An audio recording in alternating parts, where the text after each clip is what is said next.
The collapse doesn't announce itself with sirens. It doesn't arrive with flashing red lights and emergency broadcasts. The system beneath happens in spreadsheets. It happens in internal memos that were never meant to see daylight.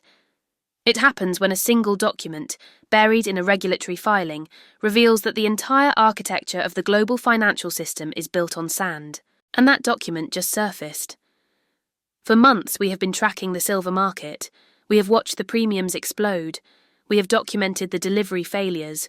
We have shown you the vault drains, the export restrictions, the paper-to-physical disconnect. But all of that was circumstantial evidence. It was the smoke. We could see it. We could smell it. But we didn't have the flame. Until 11:47 p.m. Eastern Time last night. Ladies and gentlemen, this is System Beneath. And what I'm about to show you is not speculation. It is not a theory. It is a leaked internal Goldman Sachs risk assessment report that was briefly published on the OCC's quarterly derivatives database before being scrubbed from the public portal exactly 14 minutes later. In those 14 minutes, the entire silver market changed forever. The number buried in Table 7, subsection C of that report is not a typo. It is not a rounding error. It is a confession written in the clinical language of risk management. You need to understand what this means. You need to understand what happens when the most powerful investment bank in the world is sitting on a $28 billion derivative position in a metal that is trading at all-time highs, with a collateral deadline measured in hours, not days. This is not a market. This is a controlled detonation. And the fuse just burned down to nothing. Let me walk you through exactly what happened, because the timeline is everything. At 11:47 p.m. last night, the Office of the Comptroller of the Currency published its routine quarterly update to the bank derivatives database. This is a public-facing portal. It's supposed to be boring. It's supposed to be sterile. Analysts comb through it looking for changes in interest rate swaps and foreign exchange positions. Nobody pays attention to the commodities footnotes. But someone was watching. A derivatives analyst in Singapore, working the overnight shift, noticed something unusual in Goldman Sachs's precious metals disclosure. The notional value of their silver derivatives had exploded, not gradually over quarters, not a slow build-up. It had gone from $8.4 billion in September to $28.3 billion in December. By the time he posted the screenshot to the professional trading forums, the document had already been pulled. At 12:01 a.m., the OCC page returned a 404 error. By 12:15 a.m., the cached version was scrubbed from Google.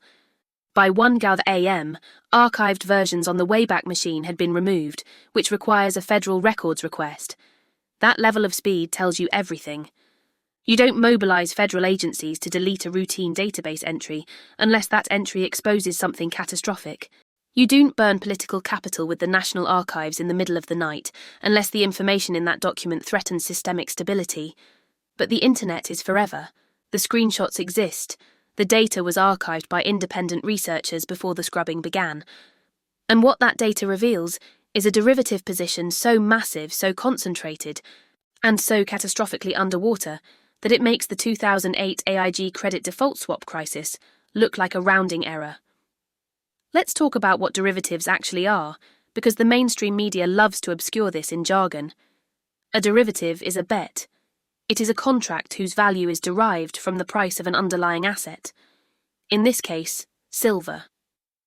Goldman Sachs has sold derivative contracts, likely a combination of swaps, forwards, and options, with a total notional value of $28.3 billion. The word notional is key. It doesn't mean they paid $28 billion. It means the contracts they sold referenced $28 billion worth of silver. Let me translate that into physical terms. At Friday's closing price of $76.50 per ounce, $28.3 billion represents approximately 370 million ounces of silver. Now pause for a second and let that number settle. 370 million ounces. The entire global silver mining industry produces roughly 820 million ounces per year. Goldman Sachs has derivative exposure equal to 45% of annual global mine supply. But here's the critical detail buried in the footnotes of that leaked report.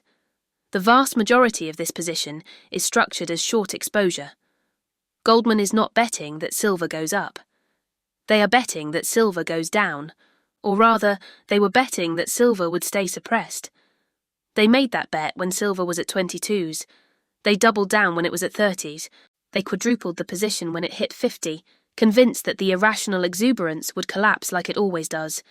But it didn't collapse. Silver didn't just hold at $50, it ripped through $60, $70, and now it's trading at $76, $50. And every single dollar that silver has risen has created billions of dollars in mark-to-market losses on Goldman's books. This is the leverage trap. The derivatives allow Goldman to control hundreds of millions of ounces of silver with only a fraction of the capital. But when the price moves against you, the losses are not fractional, the losses are total. And that brings us to the midnight deadline. In the derivatives world, there is a concept called variation margin. Every day, the clearinghouse calculates the value of your position. If the market has moved against you, you owe money. You have to post cash or treasuries to cover the loss. This happens daily for routine moves.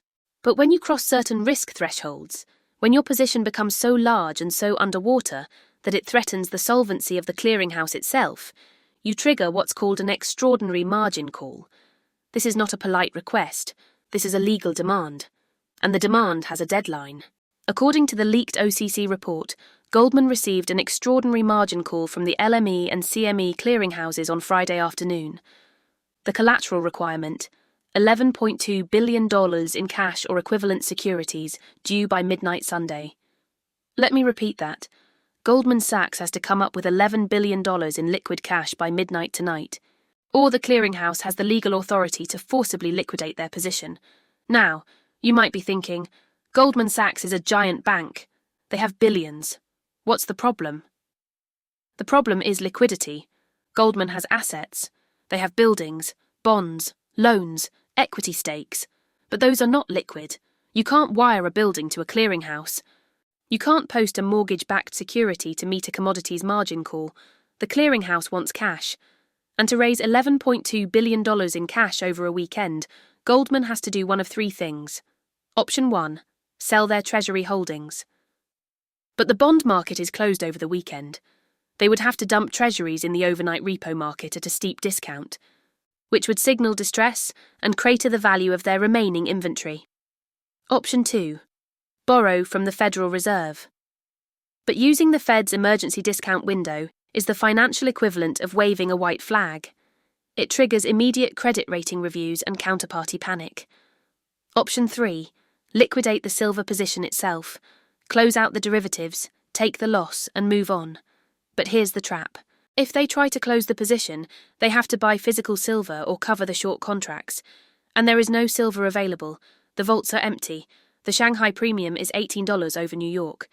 If Goldman tries to buy 370 million ounces in the open market, the price doesn't go to $80. It goes to $150. They are trapped in a burning room with 3 locked doors. And the clock is ticking. Now I need you to understand the brutal, unforgiving mathematics of what is happening to Goldman Sachs right now.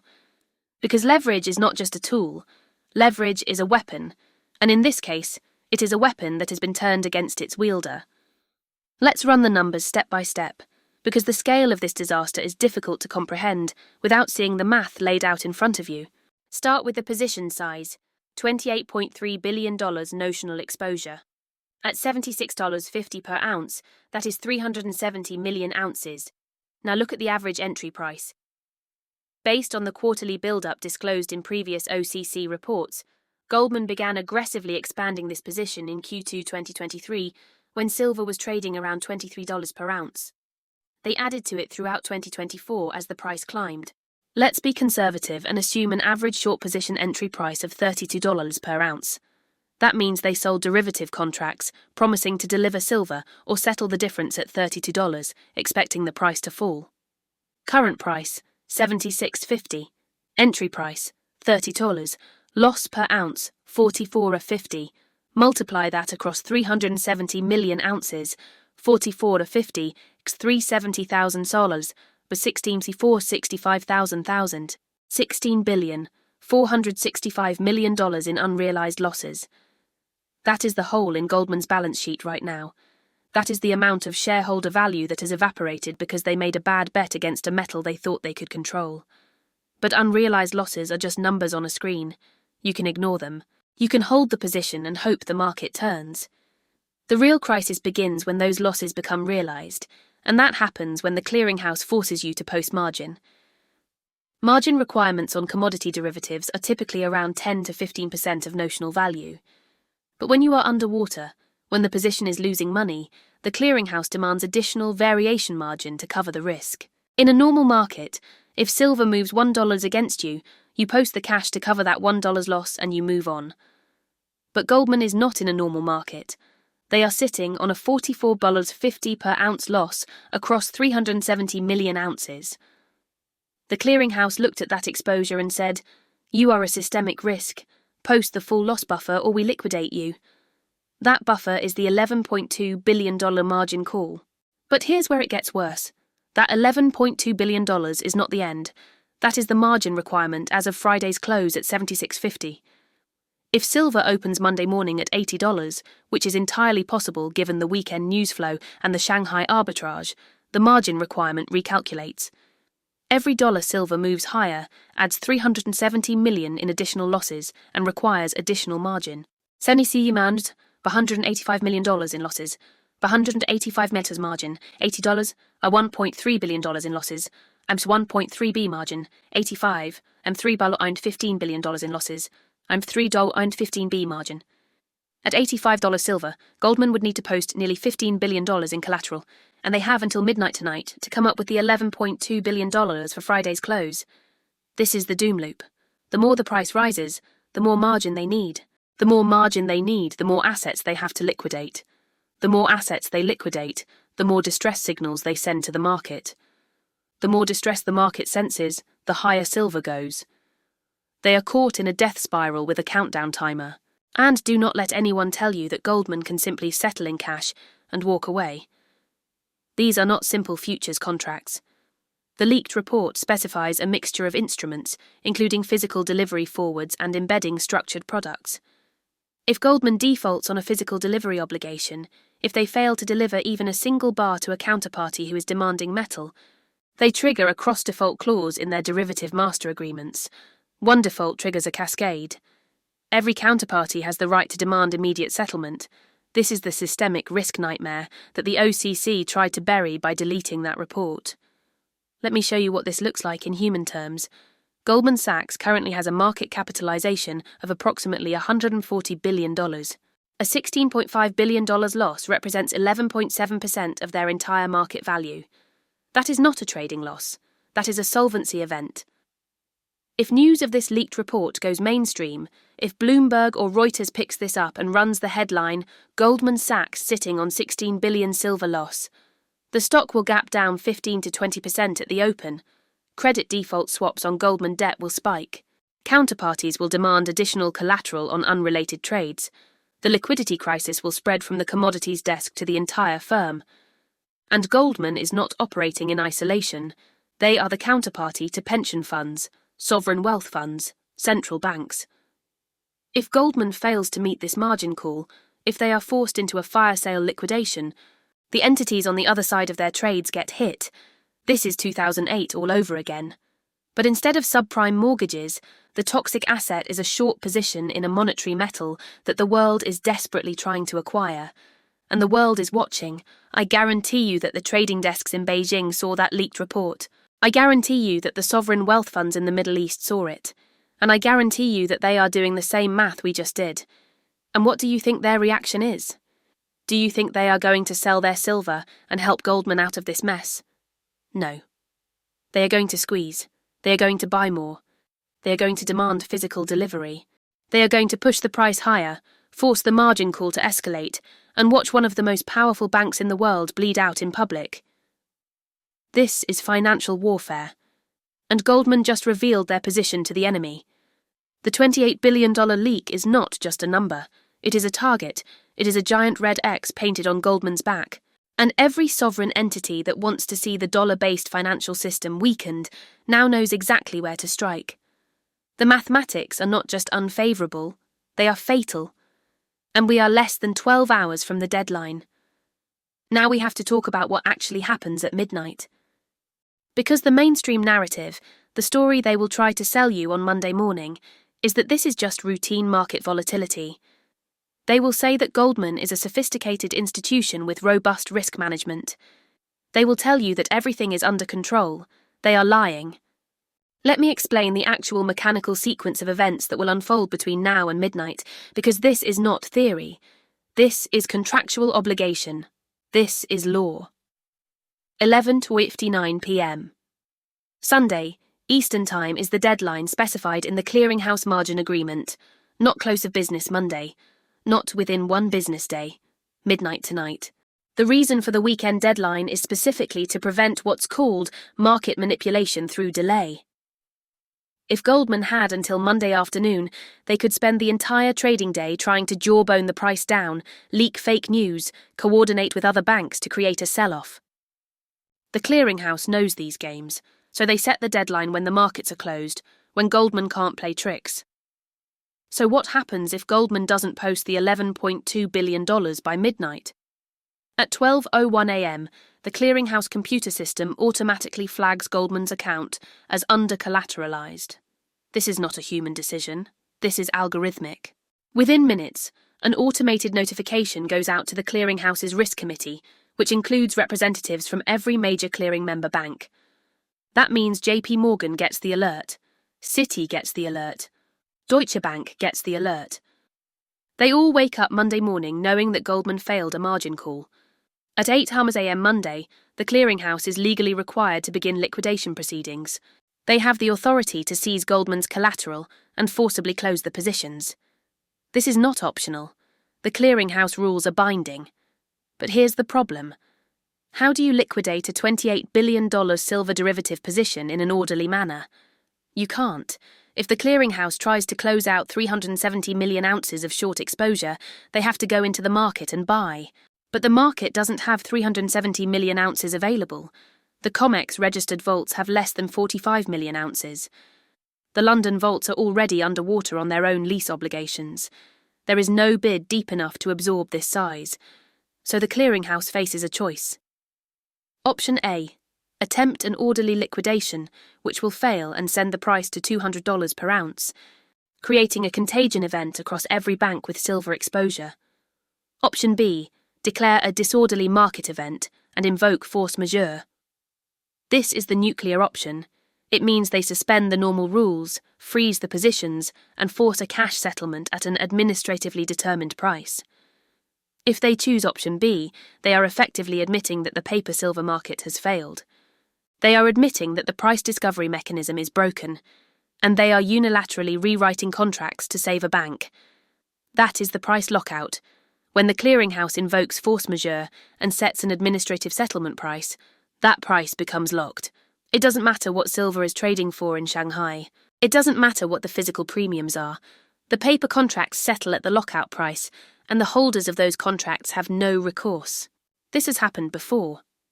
In 1980, the Hunt brothers' silver squeeze ended with the clearinghouse changing the rules mid-game. They implemented liquidation-only trading, which meant you could sell but you couldn't buy. The price collapsed, the Hunts went bankrupt, and the system survived.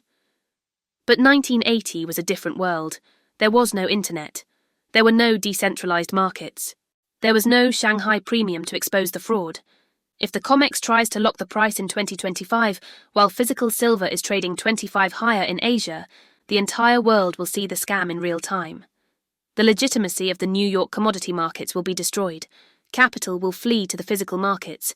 The paper contracts will become worthless. This is the system beneath, not a dramatic explosion, not a bank failure announcement, just a quiet memo from the clearinghouse announcing temporary emergency settlement procedures and a lockout price that bears no relationship to reality. And here's the truly insidious part. If Goldman knows the clearinghouse will invoke force majeure to save them, they have no incentive to post a margin. Why come up with $11.2 billion in cash if you know the referee will blow the whistle and cancel the game? This creates a game of chicken. Goldman is betting that the clearinghouse will blink first. The clearinghouse is betting that Goldman will post the collateral to avoid the stigma of a forced liquidation. And we are the collateral damage. If you are holding paper silver, if you own SLV or futures contracts or bank certificates, you are about to learn the difference between price and value. The paper price might lock at $76.50. But try to buy a physical coin, try to take delivery. you will find that the real price, the street price, is 95s, 105s, 120. The lockout doesn't suppress the price, it fractures the market. It creates a two-tier system, paper and physical. And the gap between those two prices is the wealth transfer from the paper holders to the physical holders. This is why we have been screaming for months. If you don't hold it, you don't own it. The midnight deadline is not just a threat to Goldman, it is a threat to every single person who trusted the paper system. Because when the clearinghouse rewrites the rules to save a bank, they are stealing from you. They are expropriating your gains to cover a billionaire's losses, and they are doing it in the dark, on a Sunday night, while you sleep. But we are not sleeping. We are watching the clock. We are documenting every move, and when the announcement comes, when they try to bury the lockout in technical language and regulatory footnotes, we will translate it for you. We will show you exactly how the system beneath works, because this is not a market failure, this is a controlled demolition, and the fuse burns down in less than 12 hours. The Goldman leak is not an isolated event, it is the pressure release on a system that has been building toward catastrophic failure for years, and when the valve blows on one bank, the pressure wave travels through every connected pipe in the global financial system. We need to talk about contagion, We need to talk about how a $28 billion derivatives position at one bank can bring down the entire architecture of modern finance. Start with the counterparties. Goldman Sachs did not enter into $28 billion of silver derivatives with retail investors. They entered into contracts with institutions, pension funds hedging their inflation exposure, sovereign wealth funds seeking commodity exposure, other banks offering structured products to their clients. Every single one of those contracts has two sides. Goldman is short, someone else is long, and that someone else is currently sitting on billions of dollars in paper profits. But paper profits are only real if you can collect them. If Goldman defaults, if they fail to post margin and the clearinghouse forces a cash settlement at a lockout price, the longs don't get 76.50 per ounce. They get whatever the clearinghouse decides is the fair administrative price. Imagine you are a pension fund. You bought silver exposure at $30 to protect your retirees from inflation. Silver is now at 76.50. You are up 155%. Your models say you can meet your obligations. Your risk committee is celebrating. And then Monday morning you get a notice from the clearinghouse. Due to disorderly market conditions, your position will be settled at $52 per ounce. You just lost $24.50 per ounce of profit. Across a large institutional position, that could be hundreds of millions of dollars. Your models are now broken. Your obligations are now underfunded. You are now forced to sell other assets to raise cash. You start selling bonds. When you sell bonds, bond prices fall. When bond prices fall, the banks holding those bonds as collateral see their asset values decline. Those banks get margin calls. They sell stocks. Stocks fall. The cycle accelerates. This is how contagion works. A derivatives default in the commodities market triggers a liquidation cascade in the bond market, which triggers a margin call in the equity market, which triggers a credit freeze in the interbank lending market. The system is so interconnected, so leveraged, and so fragile that a single node failure can propagate system-wide in hours. And Goldman is not a peripheral node. Goldman Sachs is a GSIB, a global systemically important bank. They are a primary dealer in US Treasuries. They are a market maker in corporate bonds. They are a counterparty to trillions of dollars in interest rate swaps, currency derivatives, and equity options. If Goldman's credit rating is downgraded because of a massive commodities loss, every counterparty they trade with has to recalculate their risk exposure. Credit default swaps on Goldman debt will spike. The cost to insure against a Goldman failure will skyrocket. When that happens, the other GSIBs, the JP Morgans and the Bank of Americas, they start to distance themselves. They reduce their exposure. They demand more collateral for routine trades. This creates a liquidity squeeze. And a liquidity squeeze at a major bank is functionally identical to a bank run, except instead of depositors lining up at the branch, it is institutions quietly pulling billions from the overnight repo market. We have seen this movie before. In September 2019, the overnight repo rate spiked from 2% to 10% in a matter of hours. The market was about to seize up completely. The Fed had to inject $75 billion in emergency liquidity to prevent a meltdown. The cause? A single large bank, never publicly named, had a derivatives position go bad and couldn't meet its repo obligations. The pressure wave spread through the entire short-term funding market. Now imagine that scenario, but with a known entity, Goldman Sachs, with a publicly leaked $16 billion loss on a Sunday night when the Fed can't intervene immediately. The Monday morning open will be chaos. Traders will see the Goldman leak. They will see the midnight deadline. They will assume the worst. And in markets, assumptions become reality. If traders believe Goldman is in trouble, they will sell Goldman stock, buy protection on Goldman credit, and reduce exposure to any asset Goldman is known to be heavily involved in. This creates forced selling, which creates price declines, which validates the initial assumption, which creates more selling. It is a self-fulfilling panic. And the contagion is not just financial, it is reputational, it is psychological. For 40 years, the narrative has been that the big banks are too sophisticated to fail. They have risk models, they have stress tests, they have oversight. The idea that Goldman Sachs, the apex predator of Wall Street, could lose $16 billion on a simple commodity bet destroys that narrative. If Goldman can lose control, any bank can lose control. If the clearinghouse has to rewrite the rules to save Goldman, then the rules are meaningless. If the OCC has to scrub data to hide the problem, then the regulatory system is corrupt. Trust evaporates. And trust is the only thing holding the financial system together. Money is not backed by gold anymore. It is backed by trust. Trust that the banks are solvent. Trust that the contracts are honoured. Trust that the regulators are watching. When that trust breaks, the system breaks. We are watching the trust break in real time. The fact that the OCC deleted that report tells you they know how fragile the system is. They are terrified of a panic. They are terrified of a run. But panic is not irrational when the building is actually on fire. A run is not irrational when the bank is actually insolvent. The system beneath is becoming loud, and the contagion is not limited to the United States. Goldman Sachs is a global institution. They have counterparties in London, Tokyo, Hong Kong, Dubai. If Goldman defaults on a silver derivative, a pension fund in Norway loses money. A sovereign wealth fund in Singapore loses money. A bank in Frankfurt loses money. Those entities will pull capital from US markets. They will demand physical delivery instead of cash settlement. They will move their assets to jurisdictions where the rule of law still functions. This is the geopolitical dimension of the collapse. The dollar's reserve currency status is built on the perception that US financial markets are the deepest, most liquid, and most trustworthy in the world. If the COMEX rewrites the rules to save Goldman, if they impose a price lockout to prevent a bank failure, they are admitting that US markets are rigged, and the world is watching. China is watching. Russia is watching. The BRICS are watching. They are building alternative systems. They are launching commodity exchanges that settle in physical metal, not paper derivatives. They are creating currency swaps that bypass the dollar.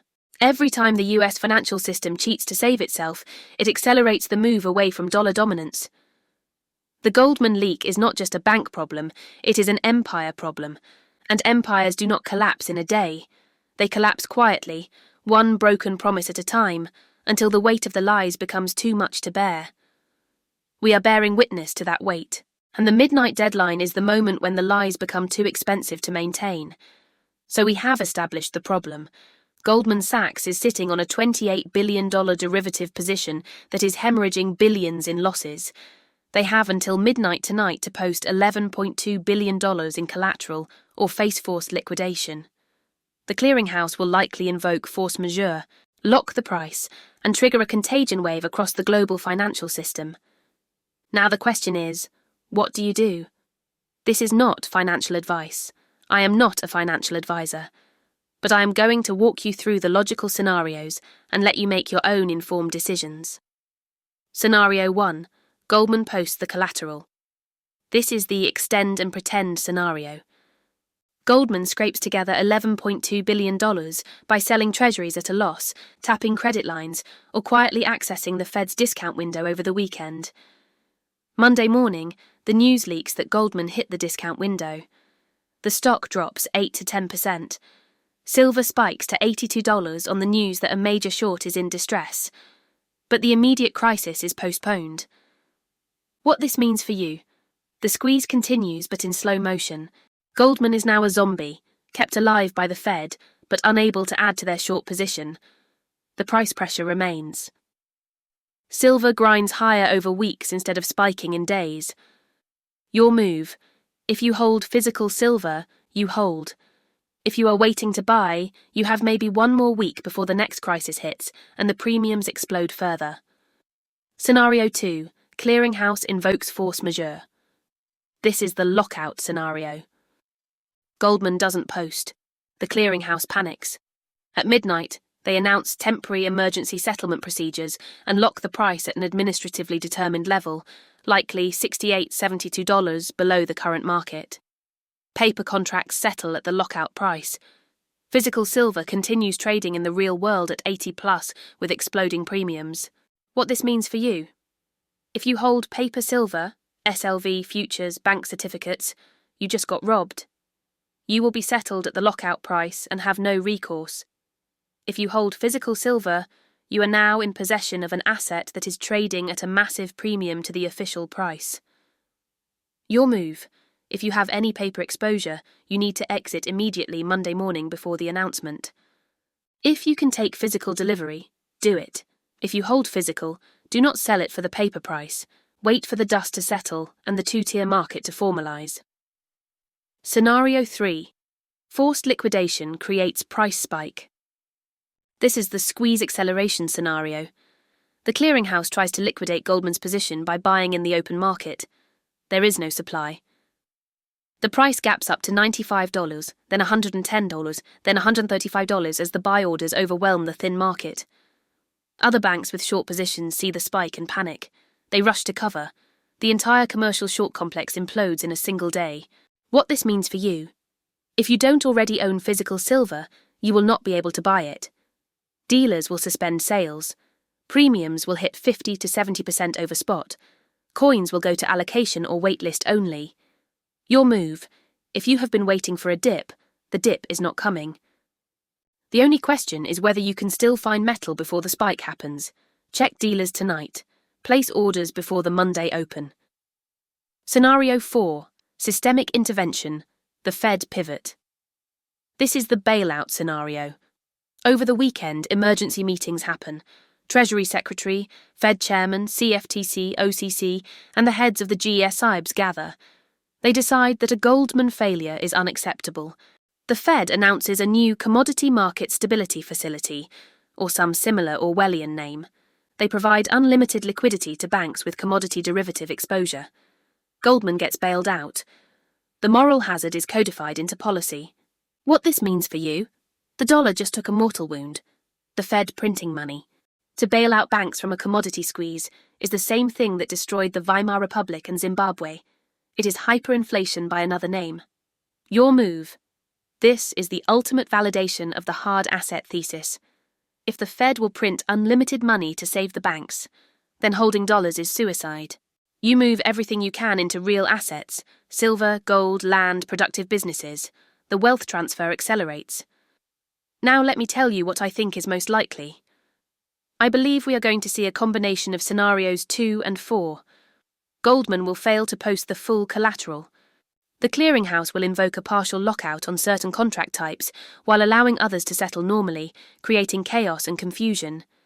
Simultaneously, the Fed will announce some form of emergency liquidity facility, but they will be 24-48 hours too late. The damage will already be done. The two-tier market will already be forming.